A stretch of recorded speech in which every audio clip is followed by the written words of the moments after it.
Hi everyone, in this tutorial I'll explain what a routing number is in TD Bank and how you can easily find it. In Canada, a routing number is an 8-digit banking code that identifies both your bank and your specific branch. It's made up of two parts, a 5-digit branch number, also called a transit number, and a 3-digit institution number. For TD Bank, the institution number is 004. When you combine your branch number with TD's institution number, you get your full routing number.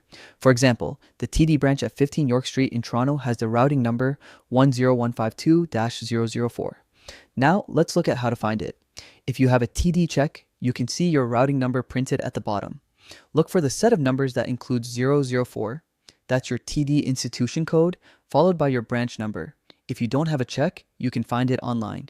Just log into your TD EasyWeb account, select Accounts from the left menu, choose your account, and then click on the Direct Deposit Form link.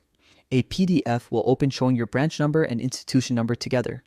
You can also look up your routing number by using your TD branch address on their website. You'll need your routing number when setting up direct deposits, pre-authorized payments, or linking your bank account for insurance premiums and other monthly bills. And that's it. Now you know what a routing number is and how to find yours in TD Bank.